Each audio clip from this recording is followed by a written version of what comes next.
네, 안녕하세요. 최소 성취 수준 진술 방법과 문항 개발 강의를 맡게 된 갈매고등학교 교사 김태호라고 합니다. 만나서 반갑습니다. 여러분들 그 학교에서 고교학점제가 도입되고 나서 책임교육 때문에 굉장히 많은 고민이 있을 걸로 알고 있습니다. 그래서 오늘은 어떻게 하면 진술문을 제작하고 문항을 개발할 수 있는지 함께 나누도록 하겠습니다. 먼저 진술문 제작과 문항 개발 순서는 성취 기준을 검색하고 그 다음에 최소 성취 기준을 선정합니다.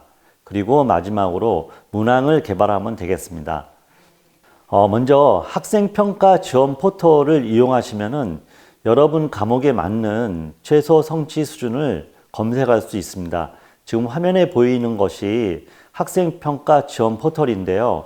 여기에 보시면은 여러분 과목을 검색할 수 있는 칸이 있습니다. 그래서 고등학교를 클릭하시고 그 다음에 1에서 3학년 그 다음에 여러분의 과목을 선택하시면은 최소 성취 기준을 검색할 수 있습니다. 저는 샘플로 통합과학을 한번 검색해 봤는데요. 총 32건의 성취 기준이 나와 있는 걸 볼 수 있습니다. 오른쪽에 보시면은 50개씩도 볼 수 있고 100개씩도 볼 수 있습니다. 편하게 작업을 하시려면은 100개씩 선택해서 보시면 되겠습니다. 먼저 통합과학에서 어떤 내용이 있는지 한번 살펴보도록 하겠습니다. 먼저 첫 번째 나온 것은 물질의 규칙성인데요. 제일 처음부터 학생들이 매우 어려운 내용이 나오기 때문에 상당히 부담 있는 건 사실입니다. 빅뱅 이론부터 시작해서 이온 결합과 공유 결합까지 등장하기 때문에 학기 초에 학생들이 너무 학습에 흥미를 잃지 않도록 다양한 수업 방식을 사용하는 게 좋겠습니다. 두 번째는 자연의 구성물질입니다. 여기서는 지각과 생명체 구성물질의 규칙성을 탐구하는 내용입니다. 그 다음 내용은 시스템과 상호작용입니다. 역학, 그 다음에 지구 시스템, 생명 시스템. 역학 시스템은 중력과 자유낙하, 운동량과 충격량을 다룬 내용이고요. 지구 시스템은 기권과 수권, 그 다음에 생명 시스템은 생명과학에 대한 내용입니다. 세포막, 세포 소기관, 그 다음에 물질대사, 유전자와 단백질까지 각각 물리와 지구과학, 그 다음에 생명과학에 대한 내용이 등장하게 됩니다. 세 번째는 변화와 다양성인데요. 주로 화학에 대한 내용과 그 다음에 생명과학에서 진화와 지질시대에 대한 내용이 등장하게 됩니다. 화학에 대한 내용은 산화와 환원이고요. 삼성과 염기성 그리고 중화 반응에 대한 내용이 되겠습니다. 생물 다양성에 대해서는 진화의 내용이 등장하는데요. 진화의 개념이 언뜻 보기엔 쉽지만 그 세부적인 내용으로 들어가면은 굉장히 복잡한 과정이 나오기 때문에 이 내용도 학생들이 오해하지 않도록 잘 지도할 필요가 있겠습니다. 네 번째는 환경과 에너지입니다. 생태계와 환경 파트가 있고요. 발전과 신재생 에너지가 있습니다. 생태계에는 모든 학생들이 관심 갖는 분야인데요. 최근에 지구 온난화부터 시작해서 여러 가지 자연재해가 일어나기 때문에 여러 사례를 소개시킨다면은 학생들이 관심을 갖고 열심히 프로젝트 수업을 할 수 있는 내용들이 많습니다. 그 다음에 마지막 단원인 발전과 신재생에너지는 요즘 굉장히 뜨거운 이슈가 되고 있는 에너지를 어떻게 인류가 획득할 것인가에 대한 이야기입니다. 여기는 태양 에너지도 있고 핵발전, 태양광 발전, 신재생 에너지까지 굉장히 다양한 내용을 다루고 있습니다. 자, 그러면은 성취 기준이 대략 몇 개씩 있는지 한번 살펴보도록 하겠습니다. 1단원에 나오는 물질의 규칙성과 결합에서는 5개의 성취 기준이 나옵니다. 1-1에 보면은 우주의 구성 원소가 무엇인지를 빛을 통해서 추론할 수 있는 내용이 나오고요. 1-5에는 산소와 물, 소금이 어떻게 만들어지는지 결합의 차이를 배우는 것이 나옵니다. 2단원의 자연의 구성 물질에서는 총 3개가 나오는데요. 역학적 시스템은 2개입니다. 그래서 지각과 생명체에 관한 것들, 그 다음에 자유낙하와 충격량 이렇게 총 5개로 구성되어 있습니다. 지구 시스템에는 3개가 있고요. 생명 시스템에도 3개가 있습니다. 그 다음에 화학 변화의 3개, 생물 다양성 유지의 3개가 있습니다. 여러분 대략 보시면은 각 단원당 3개에서 5개 사이로 성취 기준이 구성된 걸 볼 수 있을 겁니다. 그 다음에 생태계와 환경에는 4개의 성취 기준이 있고요. 발전과 신재생 에너지는 5개가 있습니다. 맨 앞에 있던 1단원이 5개고요. 마지막 단원이 5개입니다. 그래서 1단원과 9단원에 상대적으로 많은 성취 기준이 있다는 걸 알 수 있습니다. 자, 그러면 여러분께서 1학기에 배울 양과 2학기에 배울 양을 구성을 하셔서 진도 계획을 짜실 텐데요. 보통 제가 추천드린 것은 1학기에 한 8개의 성취 기준을 추천해 드리고요. 그리고 2학기에는 한 7개 정도를 추천해 드릴까 합니다. 그러면은 1학기에 8개 추천 기준은 무엇이 있는지 한번 살펴보도록 하겠습니다. 물질의 규칙성과 결합 부분에서는요, 아까 말씀드린 우주의 구성 원소에 해당하는 1-1, 그 다음에 산소와 물, 소금들의 결합 차이를 알고 화학물의 성질을 비교하는 1-5가 있습니다.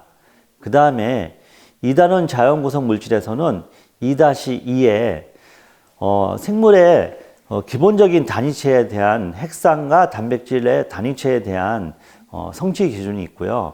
그 다음에 2-3, 물질의 다양한 물리적 성질을 변화시키는 신소재를 찾아서, 사례를 찾아서 학생들이 알아보는 성취 기준이 있습니다. 3단원의 역학적 시스템에서는요, 자유낙하와 아까 말씀드린 충격량이 나옵니다. 그 다음에 4단원 지구 시스템에서는 기권과 수권의 상호작용, 그 다음에 판구조론이 나옵니다. 그럼 1학기에 8개의 성취 기준을 수행평가에서 다룰지 지필평가에 다룰지 고민해 볼 필요가 있겠죠. 저는 1단원의 성취 기준 2개는 수행평가에서 다루고요.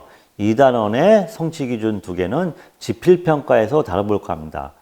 3단원의 역학적 시스템은 지필평가에서 다루고요. 4단원의 지구 시스템도 지필평가에서 다루는데 한 가지는 수행에서 다루도록 하겠습니다. 이거는 꼭 제가 제시한 것처럼 하지 않으셔도 되고요. 여러분께서 한번 통합과학을 가르치는 교과 선생님들하고 상의하셔가지고 어떤 내용을 수행으로 할지, 어떤 내용을 지필로 할지 결정하시면 될 것 같습니다. 2학기에도 어떻게 할지 제가 한번 추천해 드리는 건요. 생명 시스템은 수행평가에서 다루고 그 다음에 유전자와 단백질의 관계는 상당히 내용이 어렵기 때문에 지필평가에서 다루도록 한번 설계를 해봤습니다. 화학 분야에서는 규칙성에 대한 것은 지필평가, 그 다음에 생활 주변 물질을 상과 염기로 구분하는 것은 상대적으로 학생들이 조사 과정을 통해서 할 수 있기 때문에 수행평가에서 다루도록 하겠습니다. 생물 다양성 유지는 지필평가, 생태계와 환경은 수행평가, 그리고 마지막 단원인 신재생에너지 파트는 수행평가에서 다루는 걸로 한번 설계해 봤습니다.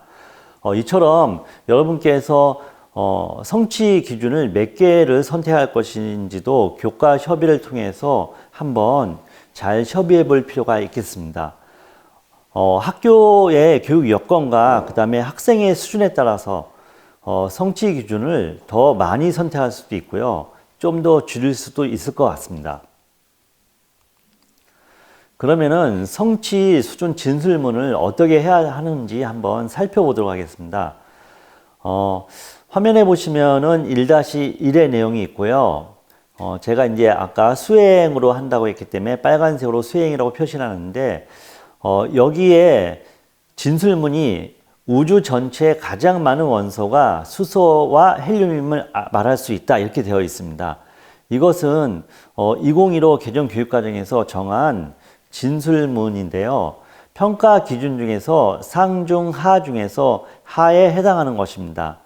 물론 꼭 이대로 갈 필요는 없습니다. 하지만 평가 기준 상중 하 중에서 하에 해당하는 내용으로 여러분께서 진술문을 결정하시면 될 것 같습니다. 1-5에 있는 산소와 물, 소금에 대한 결합의 차이에 대해서는 성취 수준 진술문이 이렇게 되어 있습니다. 이온 결합 물질과 경유 결합 물질이 액체 또는 수용액 상태에서 전기 전도성의 차이에 따라 어떤 차이가 있는지 말할 수 있다. 상당히 내용이 쉽지 않죠. 그래서 이런 내용 같은 경우에는 프로젝트로 할지 아니면 자료 조사를 할지 또 지필에 출제하게 된다면은 어떤 다양한 자료를 제시할지 한번 생각해 볼 필요가 있겠습니다. 2-2는 수행인데요. 단백질과 핵산의 기본적인 단위체가 아미노산과 뉴클레오타이드라는 것을 말하는 것입니다. 그 다음에 2-3은 역시 수행인데 신소재가 일상생활에서 어떻게 사용되는지 여러 가지 사례를 제시하는 내용입니다.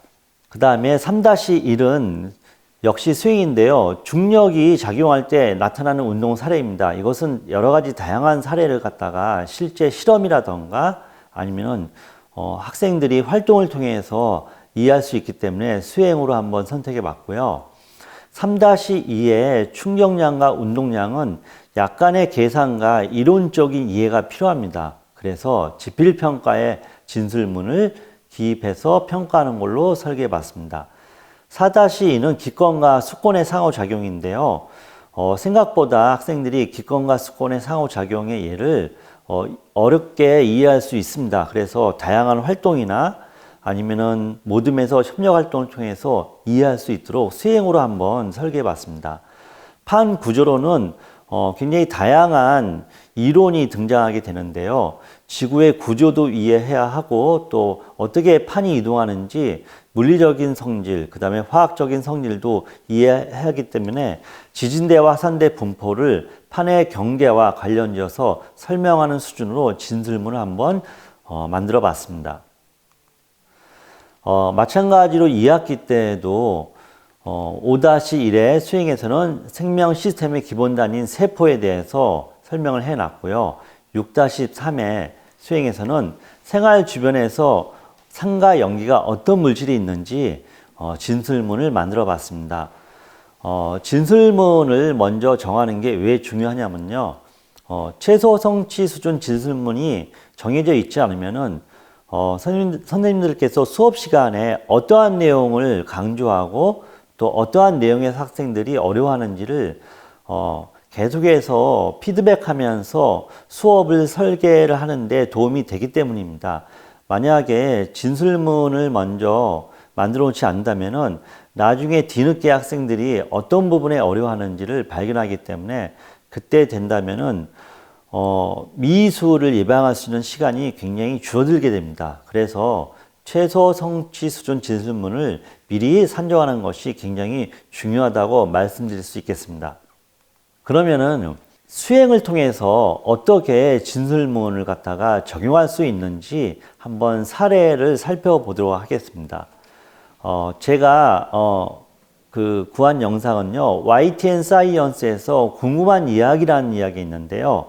여기에 보면은 우주의 태초인 빅뱅에 대한 이야기가 나오기 시작합니다.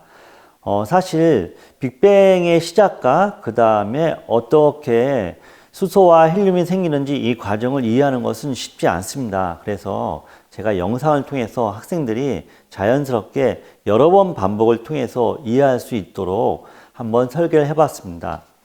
영상을 잠깐 함께 시청해 보도록 하겠습니다.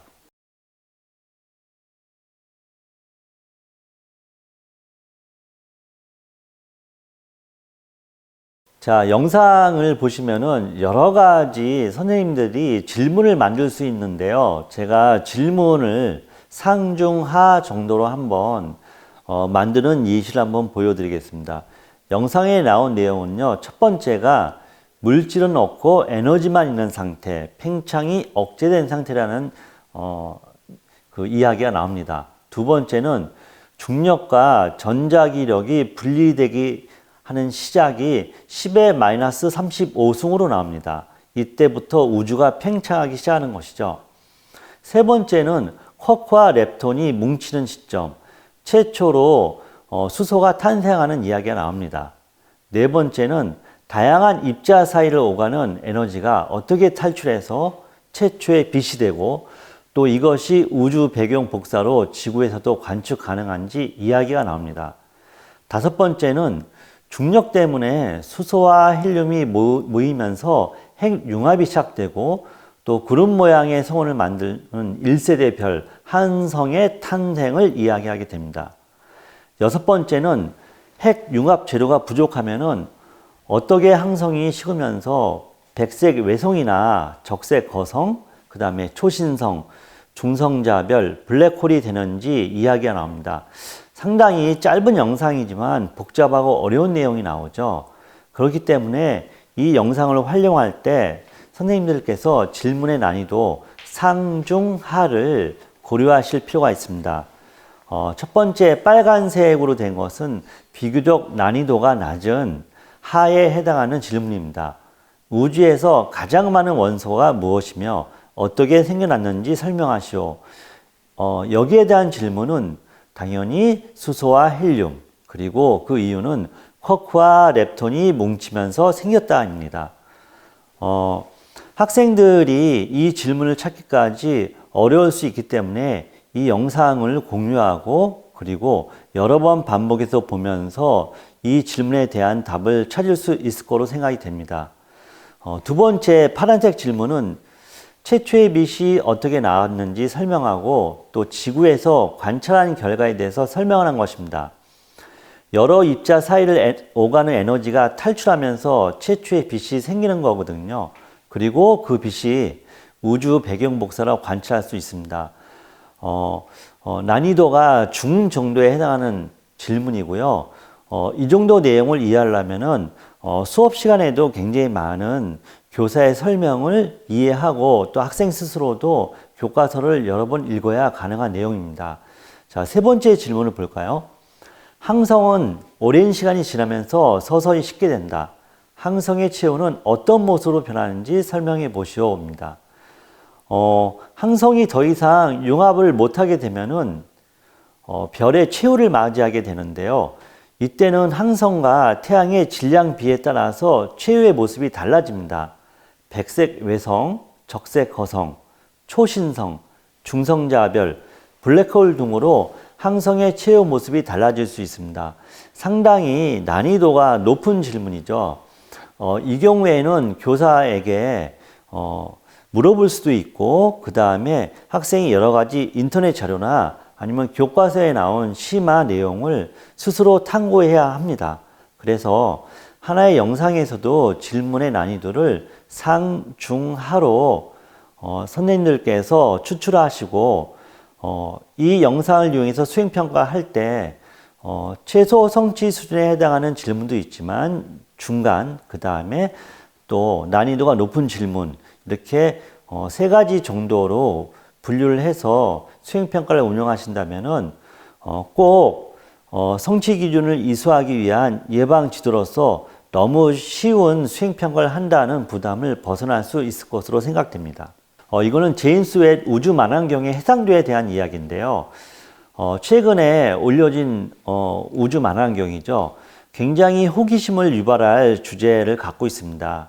여기 보시면은 푸른색은 관측자인 시선에서 볼 때 다가오는 별이고요. 나머지 색깔이 변해서 붉은 색깔이 가는 것은 굉장히 멀어지는 것입니다. 그러니까 가장 빨간 것과 그 다음에 오렌지색, 그 다음에 약간 민트 색깔이 나는 파란색을 제외한 이 세 가지 행성은요. 무엇인가 모르지만 우리 관찰자 지구에서 볼 때 멀어지는 것들, 그 별들이죠.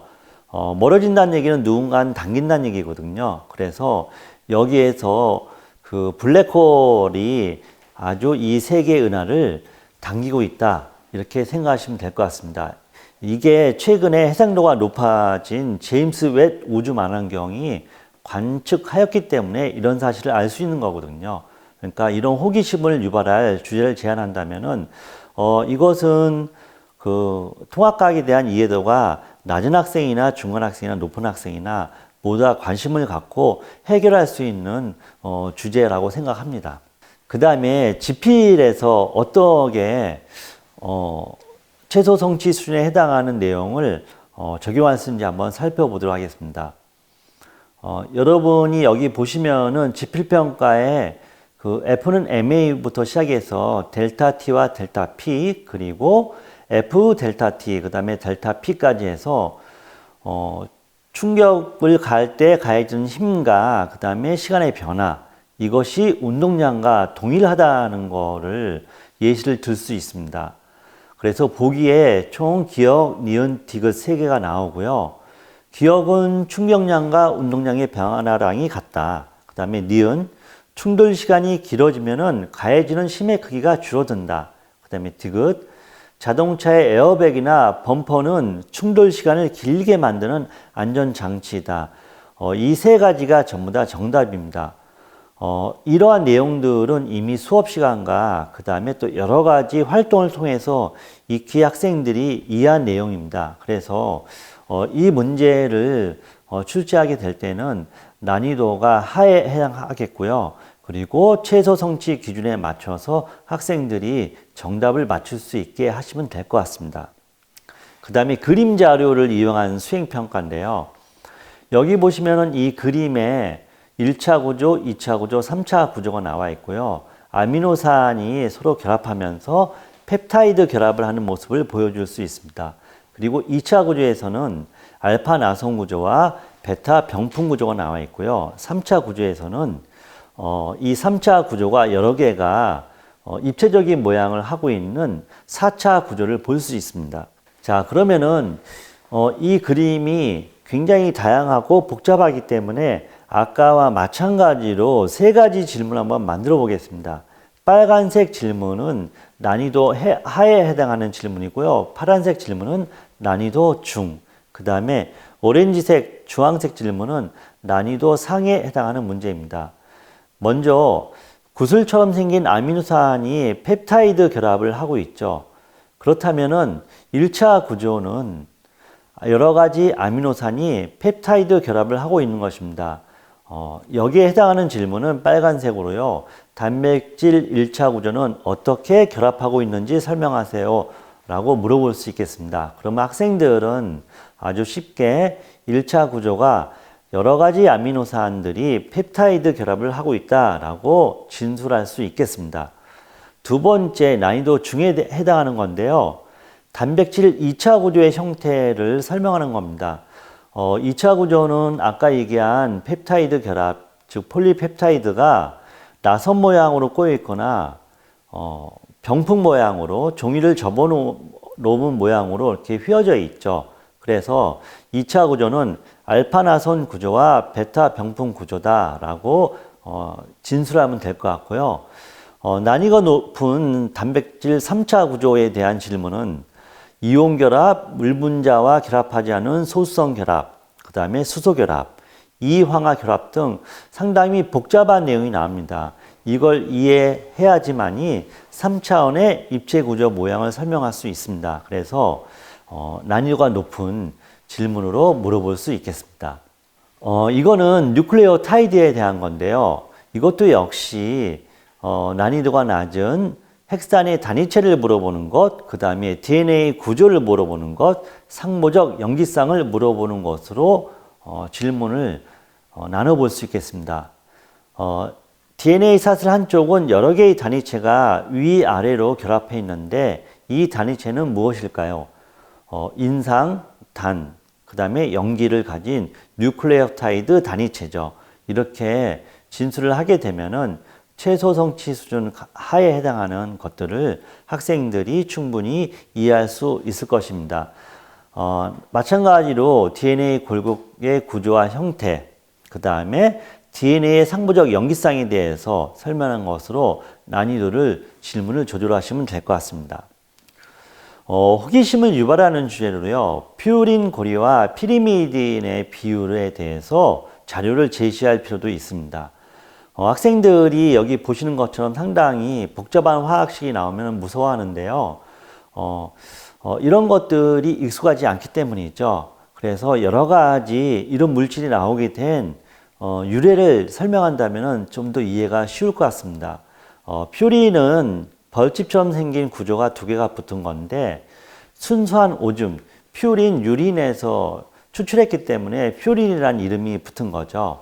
이렇게 학생들의 호기심을 유발하면서 아홉 번째 질소에 여러 가지 물질이 붙어서 다양한 것들이 생긴다라고 설명하시면 좋겠습니다. 아홉 번째 질소에 취한 그 유도체의 대표적인 것은 ATP입니다.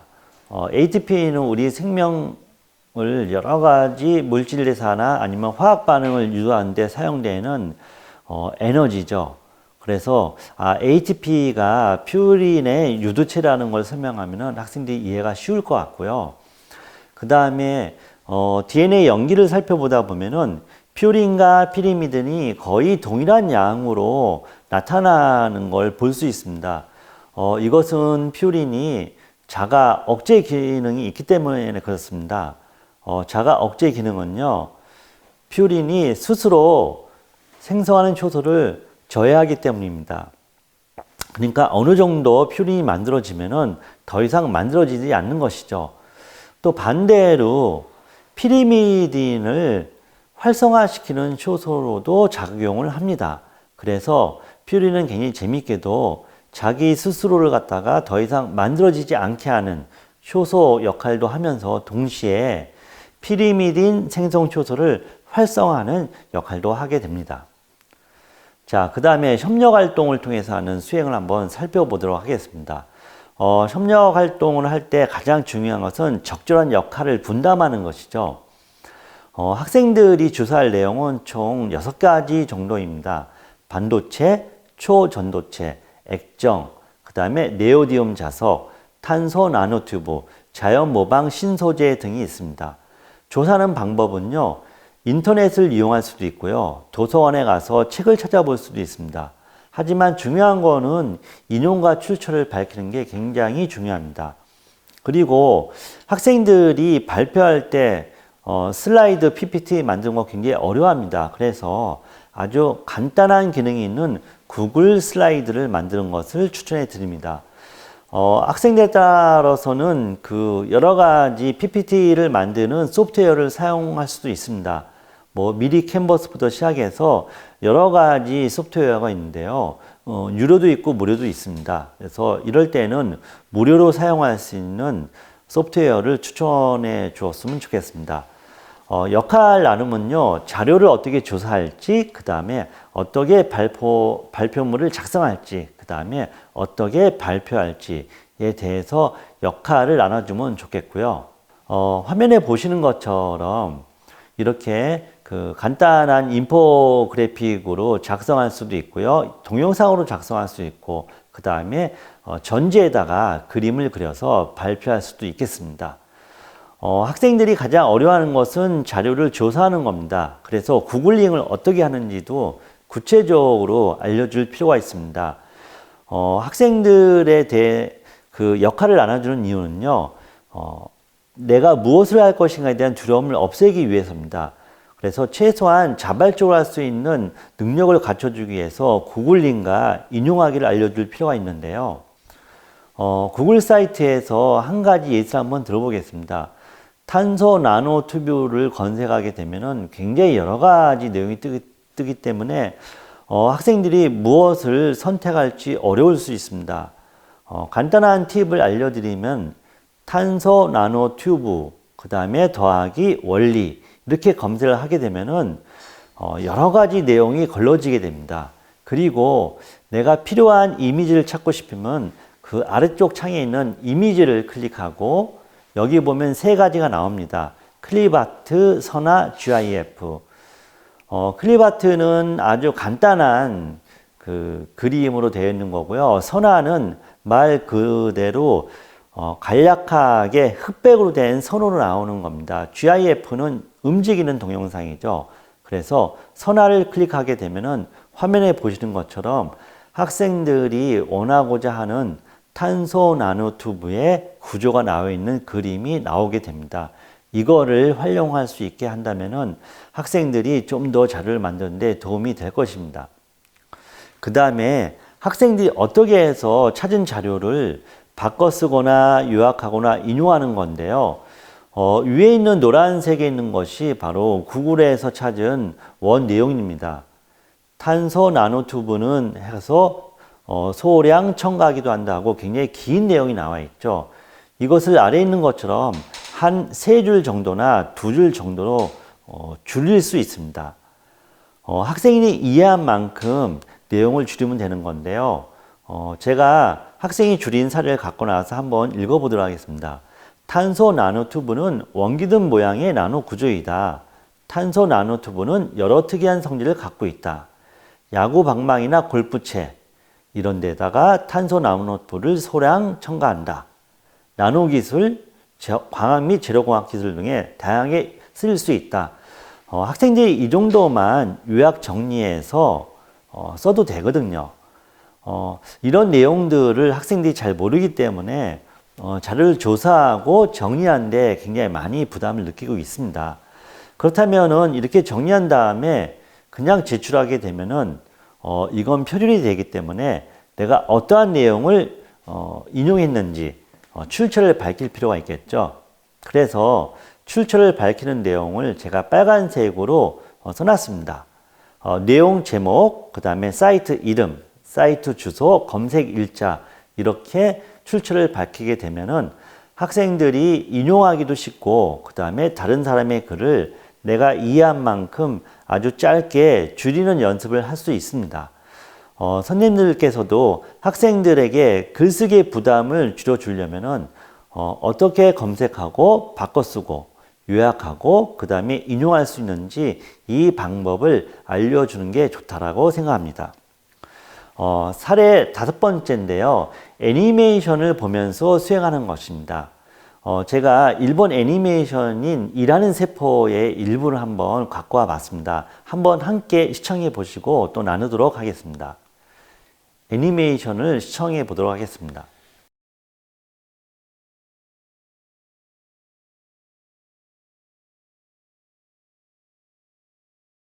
선생님께서 애니메이션을 시청하고 나서 소감이 어떠신가요? 굉장히 다양한 애니메이션에서 여러 가지 세포의 역할이 나오는 걸 볼 수 있을 겁니다. 자, 그러면은 제가 질문을 한 2가지 정도 만든 걸 한번 나누도록 하겠습니다. 첫 번째는 우리 몸속에는 여러 종류의 세포가 있다. 애니메이션에 등장하는 세포의 종류를 설명하시오. 여기 보면 적혈구도 있고 혈소판도 있습니다. 이 정도는 학생들이 설명할 수 있을 거라고 생각합니다. 그 다음에 2번째 질문은요. 생명 시스템의 기본 단위는 이것이다. 이것을 둘러싸고 있는 막은 무엇인지 설명하시오. 세포막이죠. 그래서 학생들이 애니메이션을 보고 또 모르면은 여러 번 돌려보면서 아주 간단하게 질문에 답을 찾을 수 있도록 애니메이션과 수행을 활용할 수 있을 것 같습니다. 자, 그러면은 일부 강의를 한번 정리해 보도록 하겠습니다. 먼저 성취 기준을 검색하고 그 다음에 최소 성취 기준을 선정합니다. 그리고 문항을 개발합니다. 물론 이 과정이 완벽할 수 없기 때문에 수업을 하시면서 중간중간 환류, 피드백을 하시면 될 것 같습니다. 그리고 학생들에게 최소 성취 수준에 도달하게 하려면은 잘 정리된 예시, 그리고 연습하기, 익숙해지기, 이 방법을 사용했으면 합니다. 물론 이것이 잘 안 된다면은 다시 환류를 하고 여러 번 연습을 해야 되겠죠. 자, 1부를 이렇게 정리하고 2부에서는 어떻게 하면은 최소 성취 수준에 도달할 수 있도록 평가 또는 수행평가를 운영할 수 있는지 함께 살펴보도록 하겠습니다. 수고 많으셨습니다.